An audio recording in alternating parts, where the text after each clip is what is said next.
from Island Centero, and in this video we are going to be taking a walk through the Animal Totem Tarot by Lisa Robertson and illustrated by Eugene Smith. So before we look at anything, I just want to say that this was my first animal deck and I absolutely adore it, every aspect of it, in every way, shape, and form. And so I just want everyone to be warned.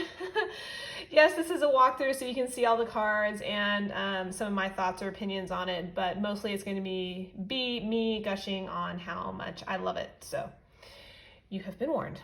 All right. The guidebook for this deck is amazing. I really, really love how it is formatted. So let's just take a quick look. So you do get a large black and white picture of the card here on the side. And they give you so this one, for example, 3 of Cups, Puffin. You get a message from the Puffin, which is from the animal's point of view. And then a little bit about the card or what's going on, and then also about the animal. And then it's broken down into these categories: business and career, family and relationships, health and well-being, and then they even give you a card of the day journal prompts, and then some space to write as well. All right, and it is published by Llewellyn, and I got this right when it came out, so this is the first edition printing that came out in 2016, so I'm not sure now if you got it, if it would be in the how Llewellyn is doing the nice colored books now with like the glossy pages. So I'm not sure on that. If you do have a newer edition or newer version of this deck, let me know in the comments below. I'd actually be interested to see. So there we have the guidebook. So the cardstock is that more cardboard cardstock, where if I bent this card in half, it would crease and it would rip.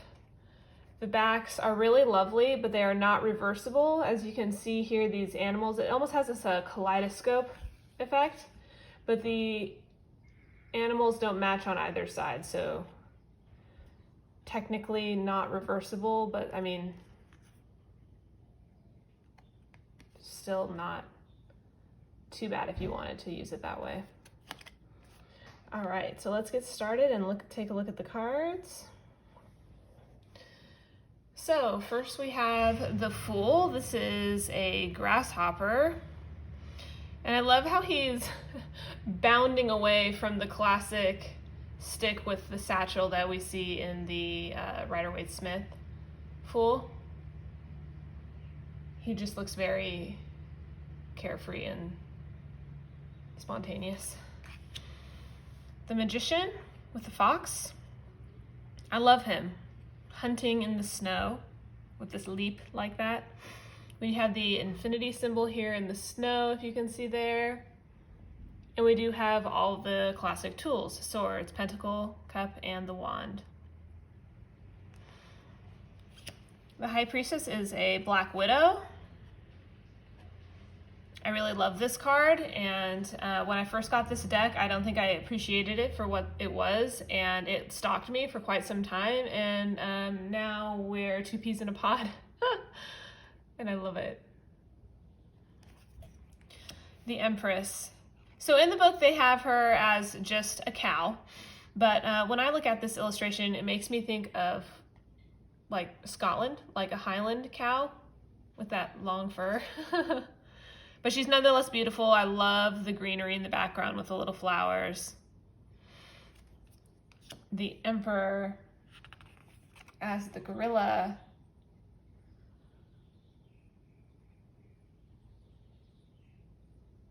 It's quite magnificent. Even though he's not necessarily on a throne, the way he's sat with his back up against a tree is very, very structured. All right, the Hierophant. I love this with the classic key from the RWS, but I love the polar bear. The type of knowledge and wisdom that he must have in order to survive in that Arctic and then tundra-like ecosystem. the lovers with the swans. And this definitely gives me the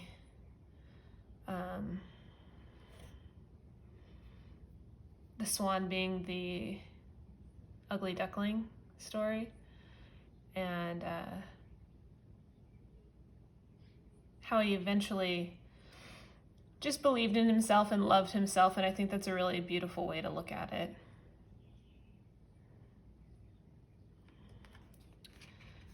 Chariot, we have the orca. Really three. We've got these two under the water and one leaping out, and they look so playful, but think about how fast they must really be going. So I love that movement for this card. Strength, we have the ox. I love that. Just he's pulling this card of belongings. We have the infinity symbol here. His head collar. And then we have a praying mantis as the hermit.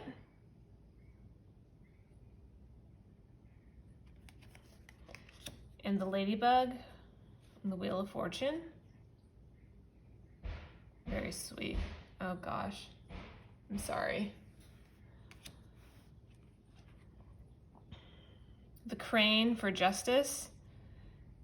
And these cranes are actually quite beautiful. They do a dance when they're mating. It's really, really beautiful. I think it was on this Life of Birds special that was on Netflix that was narrated by David Attenborough. All right, the hangman, we have the honeypot ant, and I actually didn't know anything about this ant until I got this deck, and in the book it talks about how some ants are selected to go out and eat, and all the nectar is given to these ants, and then they sit at the top of the cavern, and the rest of the ants eat the honey that drips, the nectar that drips down from them. So it's that willing sense of sacrifice. It's really beautiful. The condor for death.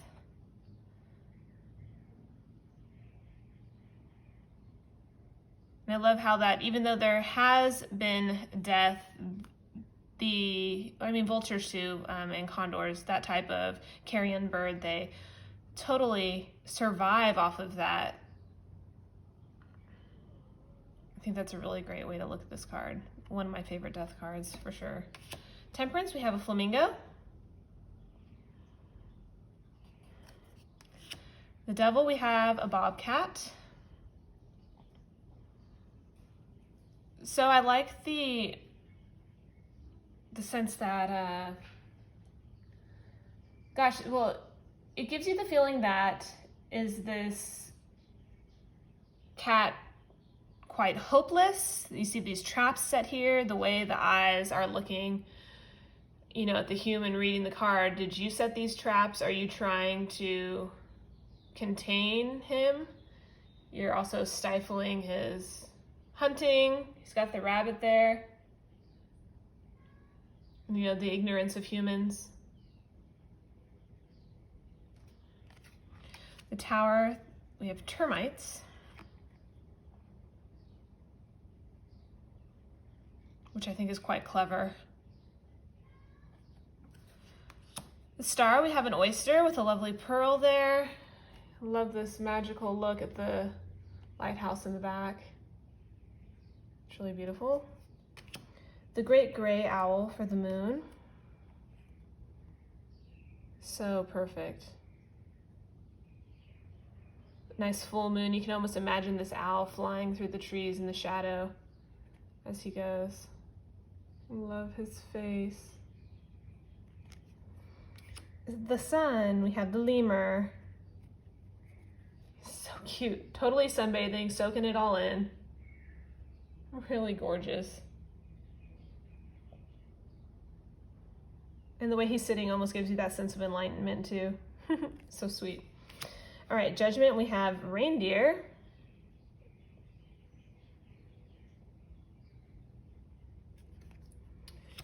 And the world, we have an atoll. So I didn't know this is until I got this deck, but an atoll is when A volcano spills its lava into the ocean, and then the lava freezes and forms its own island, and then it creates a reef around the cooled lava. And so then it creates its own little world or ecosystem. So this would traditionally be the world as we have here. So you're thinking, what is that? An atoll, which is a small reef ecosystem that survives on lava that has once spewed from a volcano. I think that's really awesome depiction. Okay, then the first suit we have is Wands with the Firefly, Ace of Wands. 2 of Wands with the Stingray.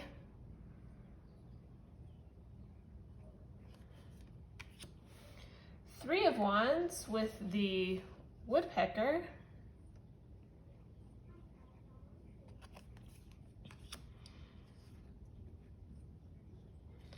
4 of Wands. I'm pretty sure this is a Barber bird. Let me check.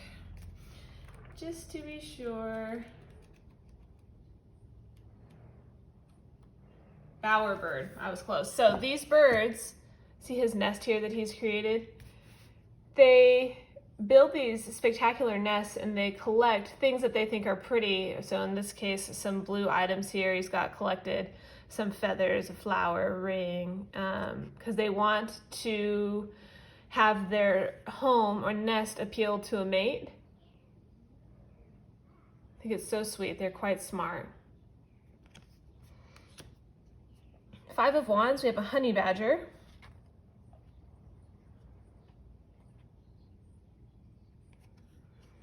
6 of Wands, we have a bee.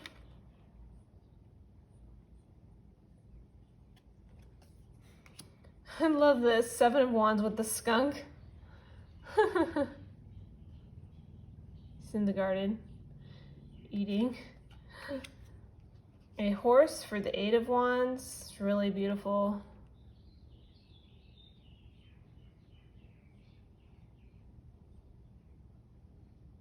Really get that sense of quick action. 9 of Wands, we have a ram. I love how he's on top of this mountain here. He looks like he's definitely persevered to get to this point. 10 of Wands, we have the snail.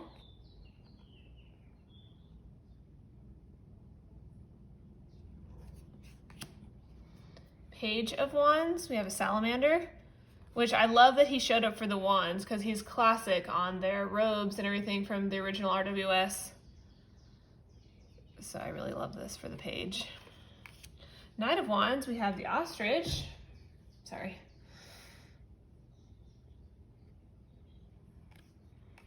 Queen of Wands, we have the lioness. I do love the classic sunflowers in the back. She's very beautiful. And then the King of Wands, we have the Tasmanian devil. He does look quite relaxed in this picture, but Tasmanian devils can definitely be forceful when needed, right? And then we move on to cups with the Ace of Cups, and we have a kingfisher bird.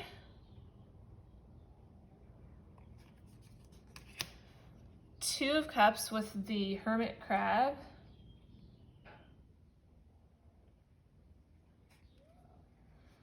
Three of Cups with the puffin. This is so precious. I love puffins. So sweet. 4 of Cups with the octopus. 5 of Cups with the capybara.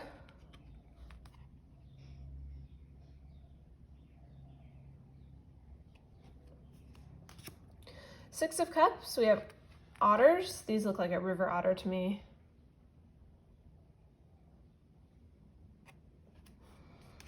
7 of Cups, we have dragonflies.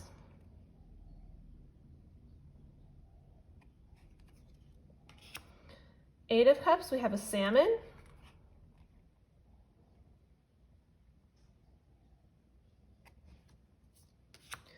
Nine of Cups, we have a butterfly. This one feels a bit pippish, but the butterfly is very gorgeous.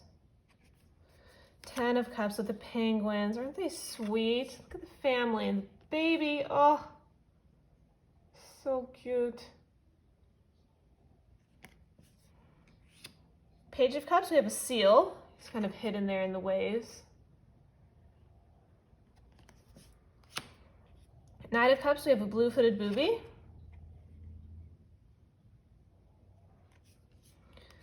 Queen of Cups, we have a moose. I love her.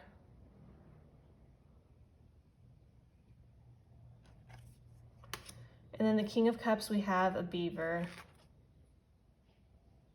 I think he's really perfect. Very wise. And then we move on to swords. First we have the panda for ace.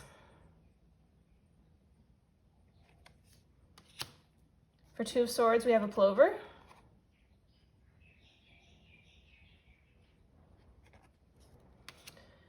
Three of swords, I really love this depiction with the elephant and that the three swords are here and it's looking down on the remains of another elephant, potentially brought down by maybe another animal, or by poachers. As we can see, there's no tusks there.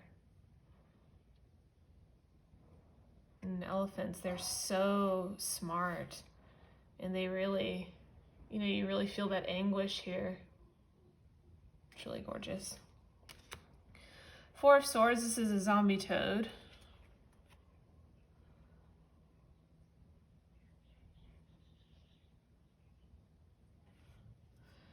Five of Swords, an echidna.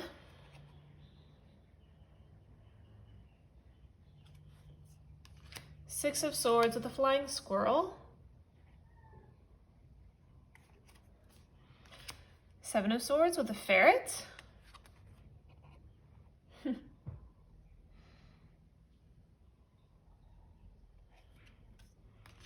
Eight of Swords with a mole.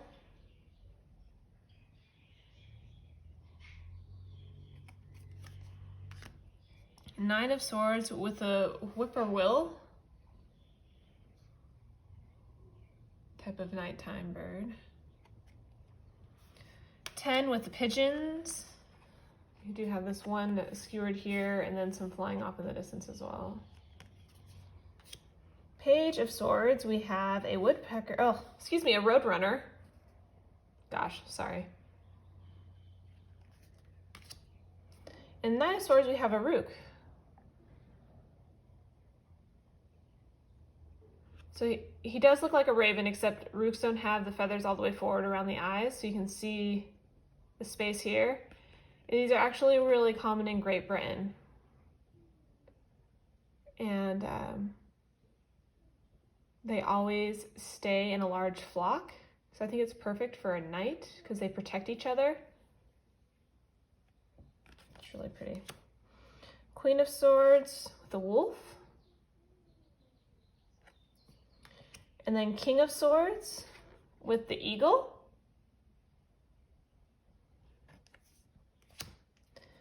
Then we move on to Pentacles. Ace of Pentacles, we have a dung beetle.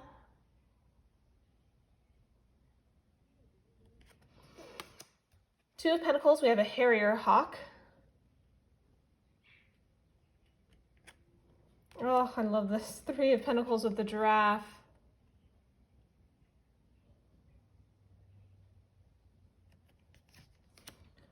Four of Pentacles with the squirrel. You really get that sense of possessiveness here. The pentacles that he's putting down into his little burrow there, his hidey spot. But I love this growth breaking through. It's really gorgeous. Okay, so this is, for Five of Pentacles, we have the raccoon dog, and this was the one that I wanted to read from the book. So, see the large image there in black and white. I just want to read the little message from the dog because they're actually an extinct animal. So, Five of Pentacles, Raccoon Dog. They say there are no passive players in this game of life, that we all come in and play a part. Do you know what part you are playing? Some of us come to teach, some of us come to learn, but most of us come to do both. You, however, decide if the lessons you learn and the part you play will be easy or hard. It's up to you, so choose wisely. Message from the Raccoon Dog. Unless you're heavily into the fur or the fur trade, there is a good chance you'll have never even heard of the Raccoon Dog. This small canid is used excessively in the fur industry and made headlines recently when it was found that some designers are using raccoon dog fur and trying to pass it as faux fur. The Five of Pentacles warns you of repercussions of your decisions, yet at the same time it lets you know that looks can be deceiving. Sure, a cart loaded with dead raccoon dog pelts looks ominous, but it means that the trappers will be able to feed their families at least for another night or two. The Five of Pentacles tells you that right now your situation serves you. Find out how and why you cling to this energy, and then you'll be able to come in from the cold. So, very interesting view on it, but I do like the classic look of the window with this building in the background, even though in RWS it's more like a church window, but you can still kind of get that feeling here. Six of Pentacles with the chicken.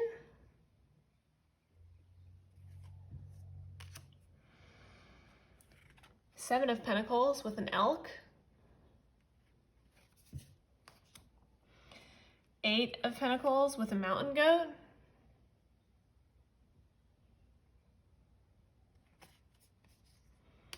Nine of Pentacles with a tortoise. So sweet. Tortoises are definitely self-reliant on themselves. They mostly live alone. So pretty. Okay.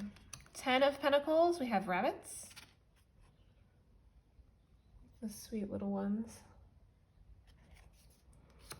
Oh, this one is precious. Page of Pentacles, we have an alpaca. I love how it shows its fur in the background in these baskets. Because this type of animal has so much to give with the pelt that can be used to make blankets or clothing for cold weather, and that's so sweet. Nine of Pentacles, we have a prairie dog. Queen of Pentacles, we have a pig.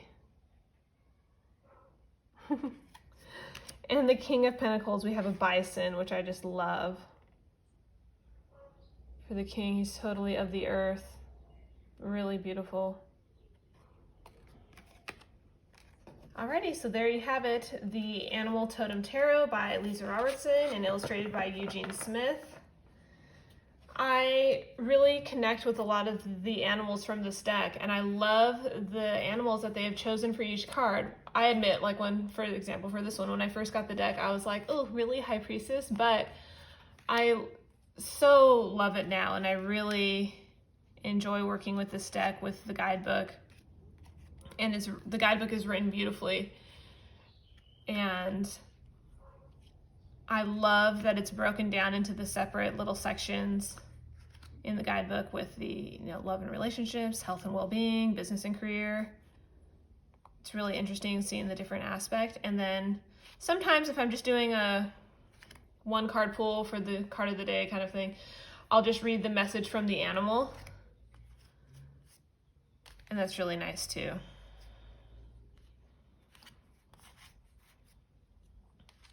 Yeah, I feel like a lot of these animals, except for maybe a couple, are pretty well known. And so you can feel, the animal energy from most of these animals. And I thought, this is a good example, actually. I thought at first that I wouldn't really like how they have her with the sword here and the crown. Because when I first thought of getting an animal deck, I really didn't want to get one where the animals are necessarily shown with human things or instruments, or maybe doing a human-like thing. But this, I really don't mind it at all. I think it's actually quite gorgeous. Same here, like grasping the crown like that. So I think it's just done really well. And I really enjoy this deck. I would definitely recommend it. Even if you have a few animal decks, I think this one is quite different. I do have several now in my collection, even though this was the first. But I'd still recommend it if you're into animal decks, even if you already have a few, because I feel like this one is quite different from a lot of the others that I have. And it's definitely one of those decks that's worth it for the guidebook, just based on that too.